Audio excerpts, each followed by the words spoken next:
Delimitation ஆதரிக்கிறவங்க ஒரு கருத்து, எதிர்க்கிறவங்க ஒரு கருத்து, ரெண்டு பேரும் மாறி மாறி சாமானியனுக்கு இது என்ன விஷயம் அப்படின்றதே புரியல. இது ஒரு பக்கம் இருந்தாலுமே திமுகவுக்கான ஆதரவு அலை அப்படின்றது கடந்த ஒரு வாரங்களா ரொம்ப டிராஸ்டிக்கா கீழே போய் படுதோல்வி அப்படின்றது இருந்த நிலையில இந்த டீலிமிட்டேஷனை தனக்கு சாதகமான ஒரு பிரச்சாரமா பயமுறுத்தும் யுக்தியா திமுக மேற்கொள்ளுதா அப்படின்ற கேள்வி உங்கள்கிட்ட.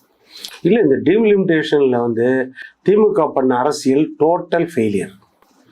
தொகுதி மறுவரைன்ற ஒரு பூச்சாண்டிய திமுக வீணா மக்கள் மத்தியில கொடுத்து வெறும் பயத்தை ஏற்படுத்த முயற்சி பண்ணுச்சு அப்படின்னு.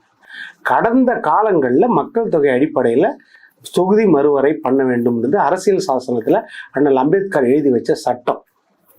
ஆர்டிகல் 170 அண்ட் ஆர்டிகல் 82 பிரகாரம் லோக்சபாவுக்கும் ஸ்டேட் அசம்பிளி சட்டமன்றங்களுக்கும் 10 ஆண்டுகளுக்கு ஒரு முறை தொகுதி மறுவரை பண்ணணும் மக்கள் தொகை அடிப்படையில் அப்படின்னு கொடுத்தாங்க.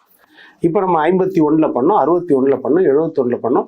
பாராளுமன்றத்தில் ஸ்டார்டிங்கில் 494 தொகுதிகள் இருந்துச்சு 47. ஆமாம். அதற்கு பிறகு பார்த்தீங்கன்னா 543 மறுபடியும் மூன்று முறை நடந்ததில் வந்துச்சு.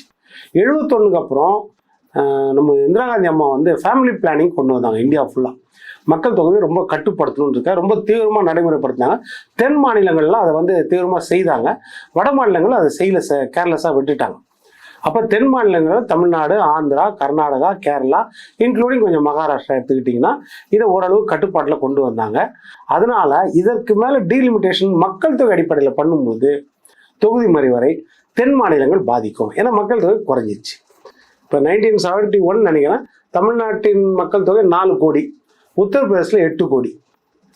அப்போ 1:2. அதுதான் நம்மளுக்கு 39-40 தொகுதினா அப்போ 41 80 வருது, அவங்களுக்கு 80 வருதுன்னு வச்சுக்கோங்க. அப்ராக்சிமேட்லி 1:2.